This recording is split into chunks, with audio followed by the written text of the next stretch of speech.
The stories that intrigue us most from our past are often the bloodiest and most horrific. Names like Vlad the Impaler, Richard III and Attila the Hun have an almost mythical status.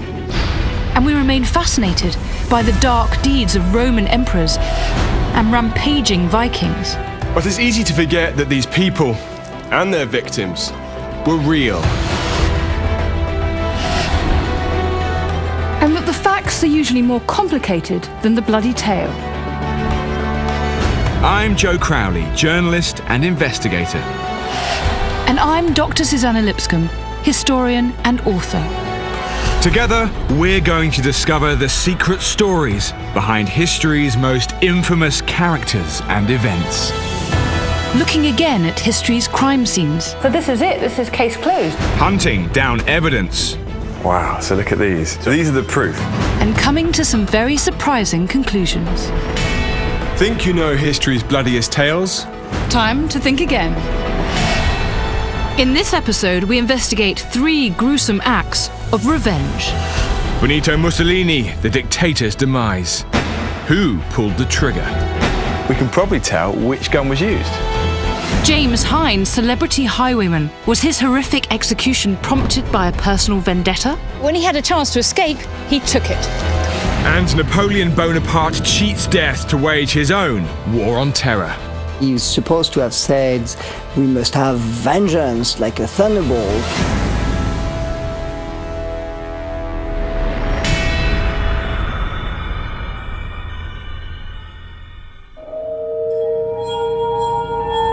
April 27th, 1945, the final days of World War II in Europe, and in the shadow of the Alps, Italian resistance fighters inspect a Nazi convoy. But one soldier is more than he seems. as they remove his disguise, they suddenly realize who they've captured. He is Italy's most famous and feared man. Ruthless dictator, Benito Mussolini. 2 days later, Mussolini's dead body appears in a Milanese piazza. A vengeful mob attacks, then hoists his bloodied corpse. What happened in the intervening hours remains one of the greatest mysteries of the 20th century. The story includes mystery assassins, secret documents, lost treasure, and shadowy political deals. But we're about to unearth evidence which casts new light on the question: who killed Mussolini and why?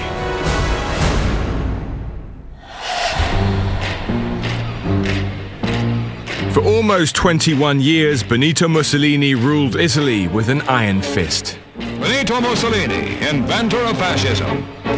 He brutally crushed opposition. During the war, Italy fought alongside Hitler's Nazis. But when defeat to the Allies seemed inevitable, Mussolini made a break for the Swiss border. He never reached his destination. But the mystery that's provoked decades of debate is just how Mussolini met his death, and crucially, who pulled the trigger. In order to answer that question, I'm going to have to wind the clock back 48 hours and retrace Mussolini's final journey. We know that Mussolini and his entourage had joined a convoy of Nazis retreating north along the west bank of Lake Como. He was fleeing from the Allies, but was captured by Italian resistance fighters in the town of Dongo. Hello, you must be Anne. Where I've arranged to meet Professor Anne Wingenter. In this area, there were a number of resistance forces that were fighting in the last days of the war. They had set up a roadblock to try to catch fascists that were attempting to flee the country. And so this convoy was stopped to be searched to make sure that amongst these retreating Germans there were no Italians. The resistance, also known as partisans, must have felt they'd hit the jackpot. They'd captured their hated dictator. But it's possible they made another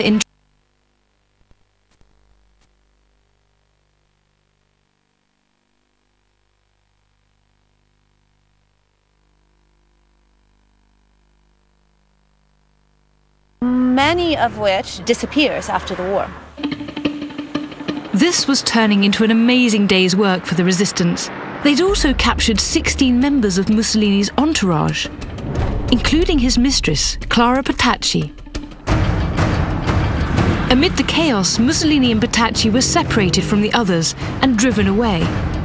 The Allies were approaching and expecting to take custody, but the resistance wanted to be the masters of Mussolini's fate. Historians agree the couple were held overnight at this house, the Casa de Maria. What happened next isn't nearly so clear-cut. The official version, the one that I believe, is that 3 partisans, led by a man identified only as Colonel Valerio, came and took Mussolini and Clara Petacci from the Casa de Maria, brought them here and executed them more or less where we're standing.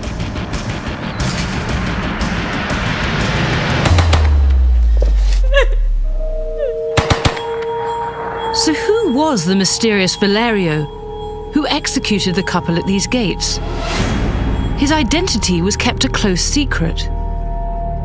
But in 1947, at a political rally, a communist politician, Walter Audicio, claimed he was Valerio.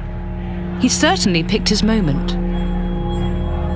When he tells his story in 1947, he's also running for parliament. So the timing of that is a bit suspect. Audicio stood to gain so much by claiming to have shot Mussolini that many people distrusted his story, particularly as he altered key details over the years. There are a number of elements about the story that are very unsatisfying. I mean, as a historian, I would like the details not to change. You want the story to be consistent throughout. And that's simply not the case.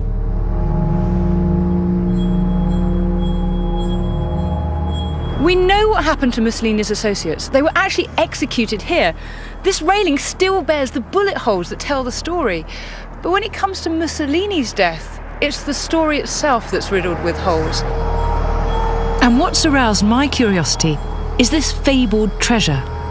Could it be the key to understanding Mussolini's death?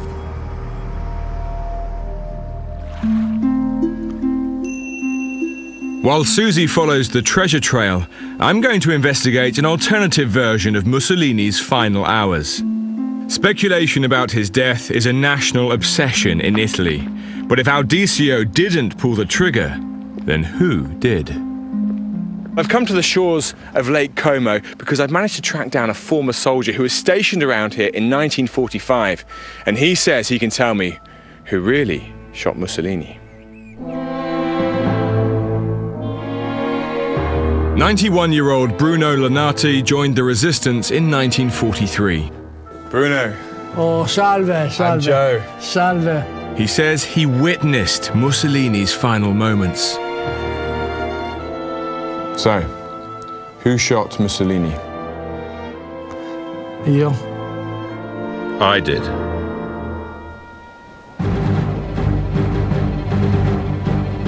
Bruno kept this astonishing claim to himself for nearly 50 years.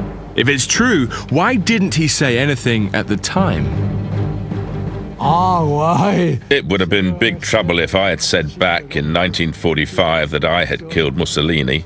They would have killed me within minutes. 2 minuti, Bruno believes the communists would have stopped at nothing to take the credit. So did Walter Audicio lie in order to boost his political career? Bruno claims that he was handed the mission to assassinate Mussolini. But even more staggering is where he says the orders came from. Not from resistance high command, but from British Prime Minister Winston Churchill. Bruno says he was recruited by an English secret agent, codenamed Captain John. We felt close because we realized that we were both facing enormous risk. Rischiavamo forte. It may sound like a Bond film, but Bruno insists that Churchill himself gave the orders. Recover some vital documents and then kill Mussolini. He says the pair broke into the Casa di Maria, overpowering guards to come face to face with the dictator and his mistress.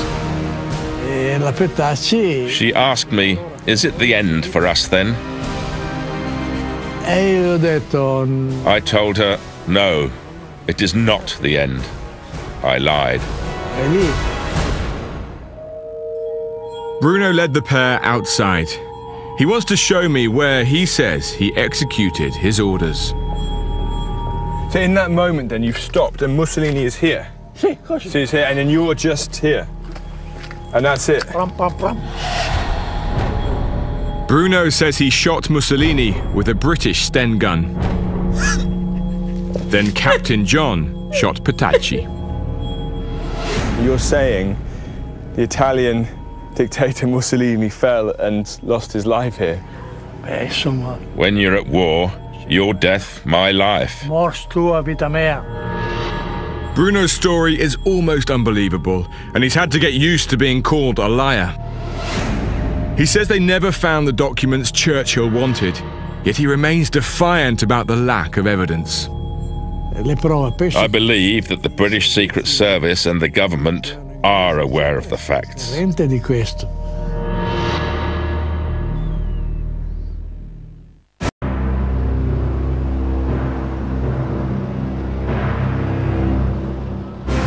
Joe thinks Bruno is credible, but I want to see some proof. So I've come to the Imperial War Museum in Duxford, and I get the feeling that my treasure hunt is about to take a new direction. According to Bruno, Churchill ordered his assassins to recover some documents from Mussolini. What could they be? What could they contain that made them worth killing for? And if they were so very important, could they be the treasure? We know that Mussolini was travelling with documents, and that when they were seized by his captors in Dongo, he warned they were of great historical importance. I'm meeting with journalist Guy Waters, who can hopefully shed some light on what these documents were.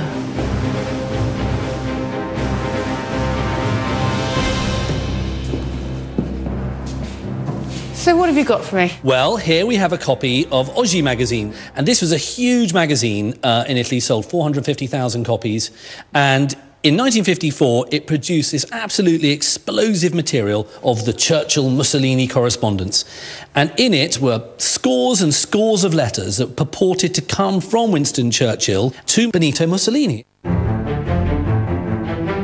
These sensational letters show Churchill offering Mussolini secret peace deals, totally undermining the Allies' policy to only accept unconditional surrender.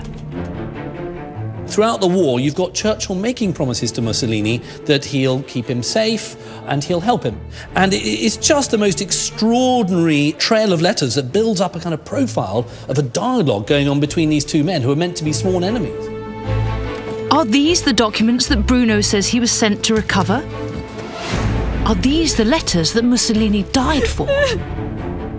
Surely if these come out, it would have been extremely damaging for Churchill. It makes sense that he would want to recover them. It would have been amazingly damaging for Churchill, and it would have totally altered our understanding of him as a man. We would now be seeing Churchill as a traitor. If these letters are real, they are truly breathtaking. But you have doubts, don't you? I have massive doubts about these, and I'll tell you why. First of all, there's the very obvious sort of textual problems with it. I mean, for example, we've got here a body from which Churchill's meant to be writing in April 1940 called the Supreme Headquarters in Whitehall. Well, there was no such place as the Supreme Headquarters in Whitehall. It's what a forger would think there would have been.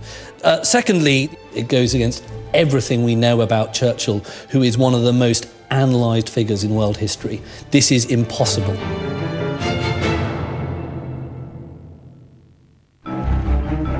In 1959, the Oggi letters were declared forgeries by an Italian court. But that doesn't mean that Bruno is lying. I want to give his account one last shot. The official version of history says Walter Audicio shot Mussolini with a French-made submachine gun. But Bruno is adamant that he shot Mussolini with a British Sten gun. Crucially, they fired different caliber bullets, so I wonder if modern forensics can provide the evidence that Bruno's story badly needs. I've come to a secret facility to meet one of the world's leading ballistics experts, Philip Boyce. This is the 9mm cartridge, and this is the 7.65mm cartridge. To the eye, not a huge difference, but what does that mean to you then? In real terms, the 9mm is approximately twice as powerful. These guns are now museum pieces and can't be fired. But Philip assures me that it's the bullet caliber that matters. So, using equivalent guns, he's going to demonstrate the crucial differences. Okay, so this is the Audicio gun, or replicating the Audicio gun. Well, let's give it a go, shall we? The pigskin on the mannequin behaves exactly like human skin, so we should be able to get a like-for-like comparison. Next up, a 9mm Glock pistol, the same caliber as Bruno's Sten. That really has a kick to it. The 9mm gun is much more powerful.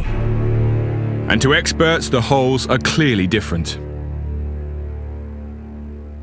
So there's no way you would confuse these two at an autopsy, right? You couldn't, no. Wow. So actually, if we look at the autopsy, and this is very exciting, we can probably tell which gun was used. You should be able to, yes. This is a translated copy of the autopsy, which Philip has studied. The answer to who shot Mussolini lies within our grasp. But Philip has some bad news. Unfortunately, none of the wounds seem to have been actually measured. You're kidding. I'm not. So frustrating. The one thing that could have told us whether it was Audicio's gun or whether it was Bruno's gun, it's just not there. It isn't there, no. Infuriatingly, the autopsy was rushed and they didn't do the basics. Is there anything here that can give us a clue as to whether, you know, Bruno's story is true? Yes, it does mention that in total there was 7 entry wounds. Right. All of which penetrated, and there was 7 exit wounds. Really, from my ballistic experience, if he had been shot with a 7.65mm caliber, I wouldn't expect for all 7 bullets to actually have went right through his body. With the 9mm, I wouldn't be surprised if it all made it through. You'd side with Bruno's story? I would, yes. Bruno has often been dismissed as a fantasist. But does this brand new evidence mean we have to think again? These ballistics cast serious doubt on the official version. And while they far from prove that Bruno pulled the trigger, they do lend weight to his story. I thought we'd ruled out the whole elaborate yarn about Churchill and the secret letters to Mussolini. But now, I don't know what to think.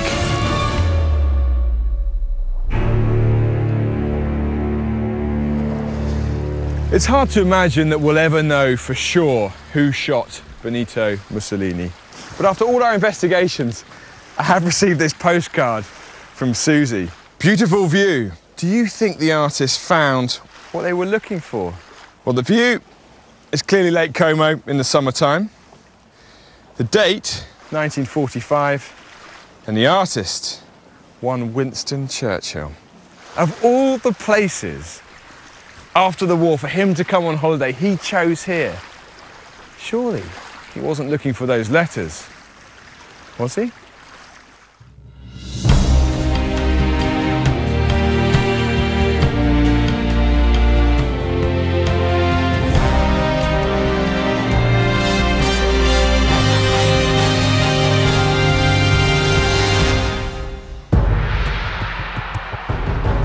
It's September 1652, and the law has finally caught up with English highway robber James Hind.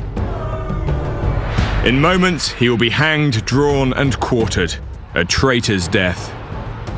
This early tabloid superstar is the most famous criminal of his day.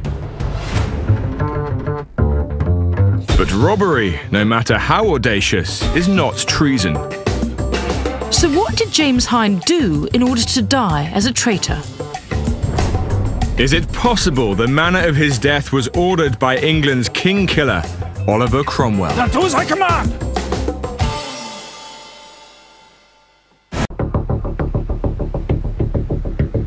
James Hind lived in turbulent times. He was in his mid-20s when civil war tore England apart. Parliamentary Roundheads and Royalist Cavaliers fought a series of bloody battles. King Charles I was executed, yet war rumbled on. But the Civil War period also saw the birth of the modern English newspaper, and James Hind's outrageous crimes made him a tabloid celebrity. So how is it then that James Hind died a traitor's death? Well, I want to find out more about his crimes, just in case that helps solve this puzzle. The punishment for prolific highwayman was to be hanged like a common thief. To get the scoop on what made Hind so special, I've arranged to meet Professor James Sharp at this printing press.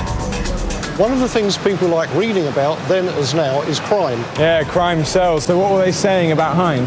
Well, he's portrayed as a sort of Robin Hood figure. He robs the rich rather than the poor. He uses violence very sparingly. And the peculiar twist on him is that he robs parliamentarians rather than royalists. The public must have lapped up these stories. A criminal avenging the death of a king by humiliating those responsible. So it seems Hind was more than just a common thief. He was something of a celebrity, a tabloid darling for the Cavalier cause. But I do have two problems with that.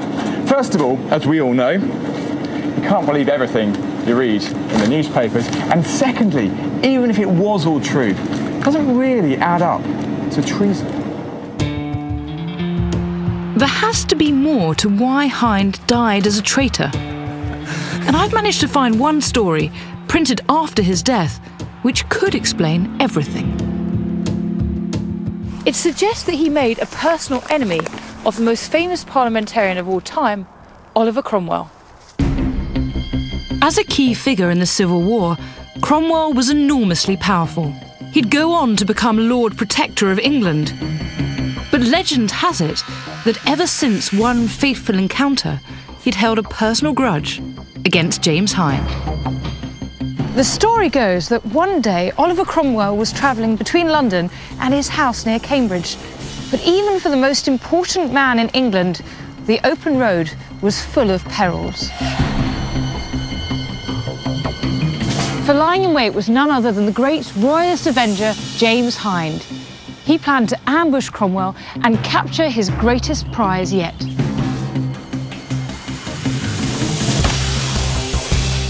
When the moment came to attack, Hind suddenly realised that they were massively outnumbered by Cromwell's entourage. But when he had a chance to escape, he took it. It's said Hind only escaped capture by riding his horse to death. This line smacks to me of another tall tabloid tale. This version of events would explain a thing or two, but I'm wondering just how much it can be trusted. If this story is true, then was Hind's execution Cromwell's revenge? On Powick Bridge, where the civil war that made Cromwell began and ended, I've arranged to meet Dr. Alan Marshall. Hi, how do you do? Very nice to meet you. He believes this story is folklore fantasy. It comes out 40 or 50 years after the events it describes, and Cromwell is also part of the mythology of these type of tales and stories. Do you think there's any reason to suspect that Cromwell might have had a grudge against Hind? There are other elements to the story of Hind and Cromwell which may be more suggestive. I mean, for example, Cromwell was the military commander, and here at Worcester fights the last battle of the Civil War with great success. Hind, however, was on the other side. On this spot in 1651, the exiled King Charles II tried and failed to seize back his throne. According to Alan, Hind fought alongside him, so he was more than a common thief. And actually, when Hind was arrested, it was not for highway robbery, but for fighting alongside the king. But would you think a traitor's death would be the normal punishment for someone who served as a soldier in the war? For an aristocrat, an officer who had fought in the Royal Army, yes. But for somebody such as Hind, he was basically a corporal, he was an ordinary soldier. It's highly unlikely. It doesn't really stack up to a traitor's death, does it? Well, I agree. There are problems with it, and it is, in the end, a bit of a mystery for you.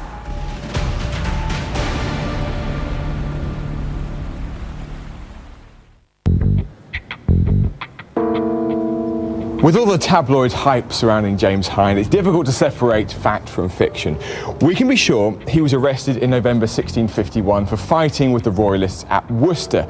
But up until that point, all the world knew about him was newspaper gossip. So once captured, what did he have to say for himself? When word got out the famous highwayman was behind bars, tabloid journalists wanted the inside story. Gentlemen, welcome. And the articles that they wrote are fascinating. They are kind of juicy underworld exposés that have made great reading. But historically, what's so important about them is that these would have been written by people who met him. You've come to hear my story, have you? Hind might have been arrested for fighting with the king, but it was his legendary exploits as a highwayman that fascinated the press. One visitor to his cell wanted to know if he'd seen the famous stories written about him. He, Hind, answered yes, and said upon the word of a Christian, they were fictions. But some merry pranks and revels have I played. It was my constant custom to ask, who was he for? If he answered for the king, I gave him 20 shillings. But if he answered for the Parliament, I left him as I found him. So although he plays down his crimes of robbery, Hind seems perfectly happy to tell the world that he's a royalist. So it's almost as though he doesn't realise the charge he's been brought forward on. If you were his lawyer at this point, you'd be saying, shut up. You were talking yourself into trouble.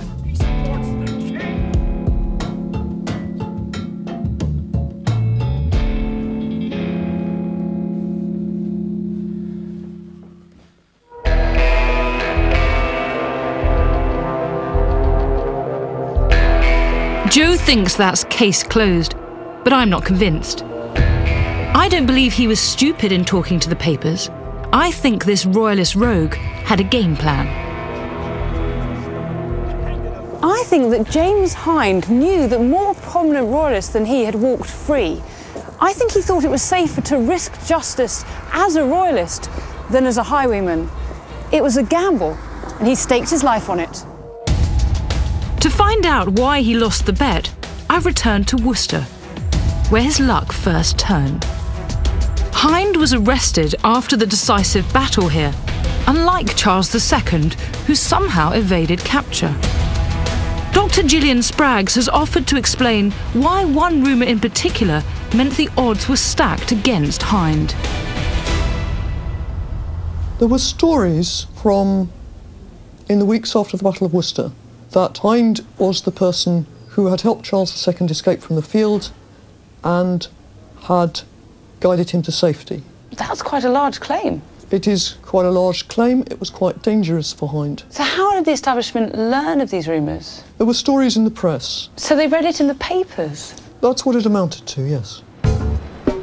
Hind denied the story, but his tabloid legend had taken on a life of its own. The public must have loved it, even if it proved to be pure fiction. After the Restoration, Charles told the story many times, who helped him, where he went, where he hid, and Hind's name was never mentioned.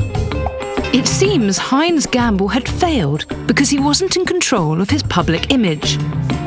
The papers printed what they liked, and I think the authorities believed what was convenient. He was a figure of defiance, a figure of resistance. They needed to dispose of him. I don't think it was fair. I think you could even call it judicial murder.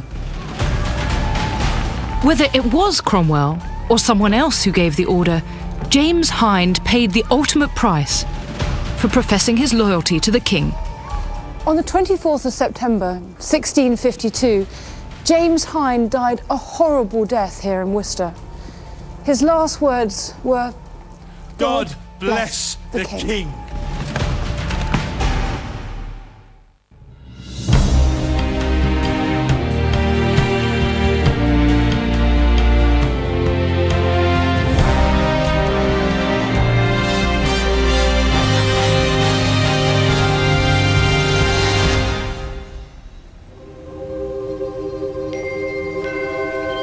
Paris, Christmas Eve, 1800. And revolutionary leader Napoleon Bonaparte sleeps in his carriage. He passes a young girl holding a horse and cart, but moments later, the peace is shattered. A bomb explodes, killing and maiming dozens. But Napoleon narrowly escapes assassination. He immediately launches a terrorist investigation to track down the conspirators and exact bloody revenge. Few people in history made more enemies than Napoleon, but who among them would have dared to try and kill him?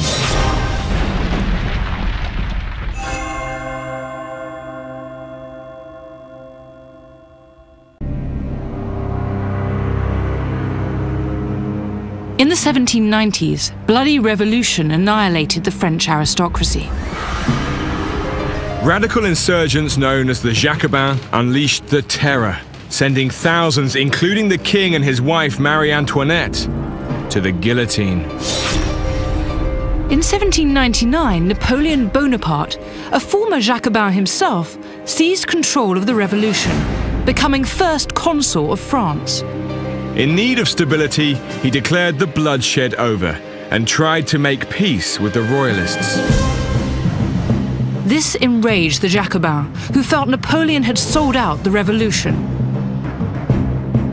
France was now full of people thirsty for revenge.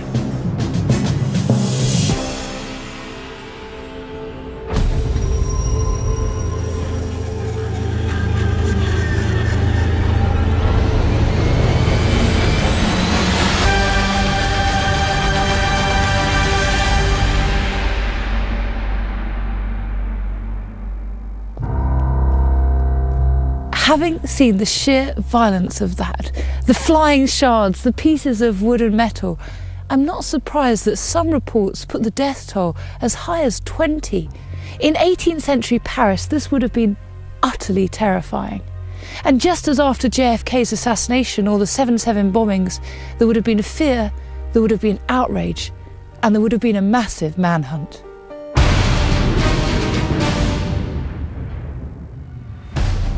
I want to find out about the investigation into what may have been one of the world's first vehicle bombs. Starting with that young girl holding the horse. Surely she couldn't be a suicide bomber. For answers, I've come to the Prefecture Archives in central Paris. Astonishingly, the case notes still exist 2 centuries on, and they've agreed to dig them out for me. Merci. These are all the police files, the original police files, 200 years old from the investigation. As you can see, there's rather a lot. I think I've got my work cut out for me. I never expected to find anything this detailed.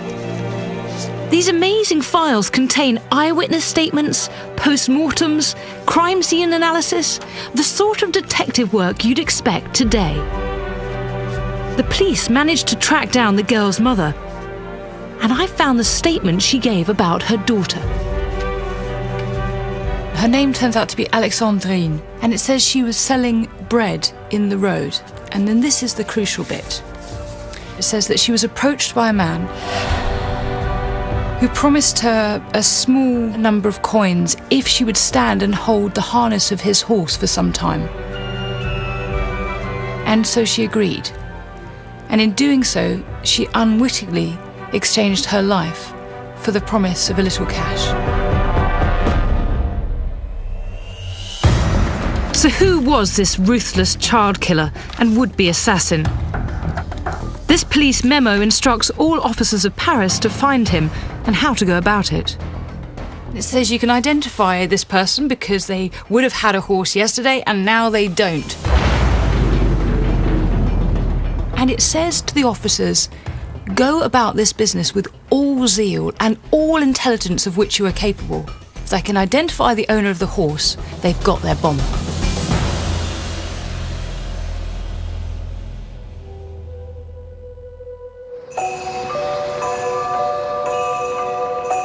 Police clearly believed this wasn't a suicide attack, and I'm pretty sure it was politically motivated. So who did Napoleon believe to be his most ruthless political enemies? It's time to round up some suspects. That Christmas Eve in 1800, Napoleon was on his way to the French premiere of Haydn's Creation. It was the hottest ticket in town, and he was the guest of honour.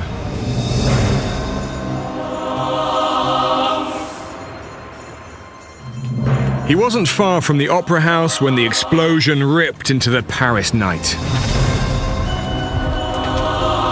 Just who of his many enemies had tried to kill him? What was going through his mind? And where would his vengeance fall? By the time he arrived at the opera, word of the attack had spread. Napoleon entered to a standing ovation. But what he wanted to hear was what his Minister of Police, Joseph Fouché, had to say for himself. I've arranged to join historian Pascal Dupuy for front row seats to the confrontation that followed. Fouché had a massive network of informers who were working for him, and he wanted to know why Fouché didn't know anything about it. He was supposed to have said, "We must have vengeance like a thunderbolt." Fouché's failure to foil the plot alarmed Napoleon, but he was quick to identify his key suspects, declaring that this had to be the radical Jacobin to which he himself once belonged. They were the main opponents, and they were probably the one who were able to do such a thing. They thought he was a traitor, someone who were just taking the power for himself. Fouché disagreed. He believed this was a royalist plot. But Napoleon was adamant and ordered Fouché to draw up a list of 130 Jacobins. The punishment would be exile. But how could Napoleon be so sure? Why did he think the show was already over?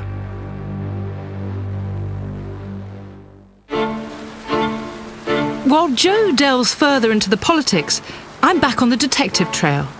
I want to know why the formidable Fouché didn't pick up on the plot and how he set about making amends. Fouché appears to have masterminded a massive investigation, generating hundreds of leads. But I'm told the big breakthrough came from this. Catherine Delors is a lawyer and historical author. Hello, Susanna. Lovely to meet you. Who knows this case inside out. Fouché was very meticulous. He knew that the shoe could be a very important clue, so he had all the blacksmiths in Paris rounded up. And one of them recognized what remained of a horse. The blacksmith named the horse's owner. And following a tip-off, they raided a Paris convent. The nuns had been sheltering the bomber. The manhunt was over. So who was the bomber? His name was François Carbon. And what do we know about him? He was a royalist. He was a royalist, so Fouché was right. Absolutely, Fouché was right. On the other hand, I have a little theory of mine about Fouché. The bomber, Carbon, gave up the names of his co-conspirators, including ringleader Joseph Lemolin. Supposedly, Fouché had known nothing about this terrorist plot beforehand, but while studying the case, Catherine has reached her own sensational conclusion. This is a report from the Ministry of Police to Fouché himself. It's dated 26 Brumaire, which is before the attack. And this report that Fouché obviously read spells out everything.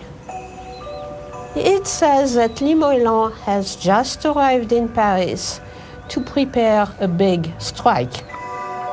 This document is amazing. It was written more than a month before the attack, yet lists all the conspirators.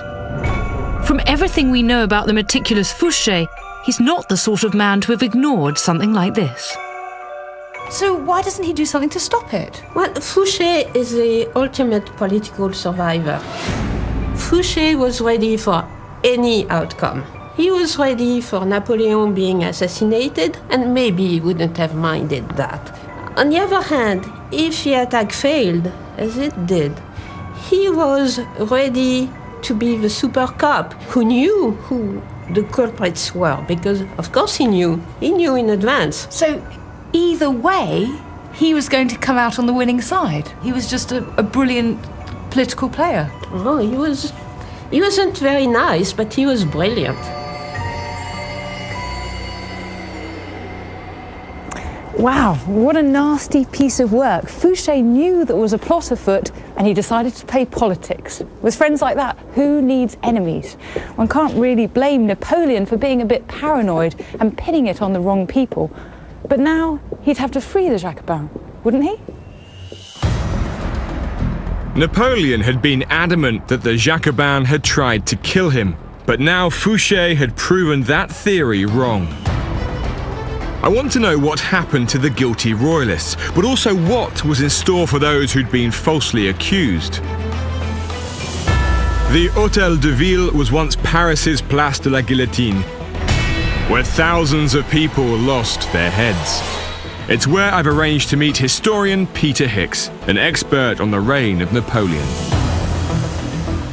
So the three actual conspirators are apprehended. What happens to them next? Well, Saint-Réjean and Carbonel are executed here in this place, and Limoëlan escapes and manages to emigrate to the United States.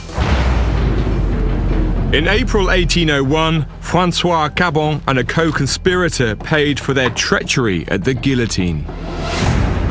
But the ringleader, Limoëlan, never returned to France.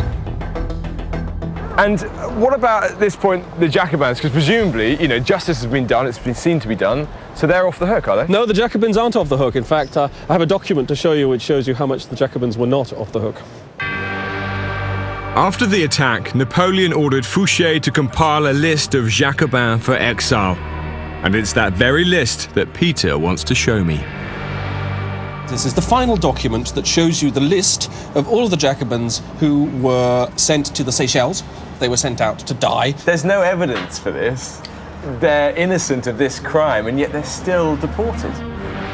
Napoleon knew the royalists were responsible and not the Jacobins.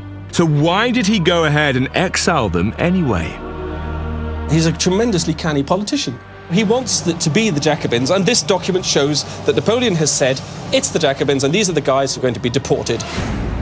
So it's all about taking advantage of the right moment, and this is it for him. The attempt on his life is like a 9/11. He can do anything after that. Absolutely. This is an act of political power, and first of all, it makes his supporters feel good, and it also worries those who are in the extreme left, because they know that he means business.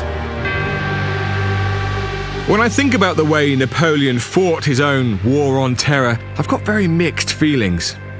He knowingly sent innocent men and women to their deaths, but I have to admit that I'm still impressed at how skillfully he turned this assassination attempt to his advantage.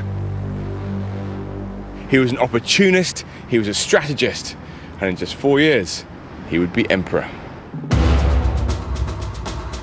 Josef Mengele performed inhuman genetic research on Auschwitz inmates before fleeing to South America. Mossad's attempt to bring the Angel of Death to justice, next.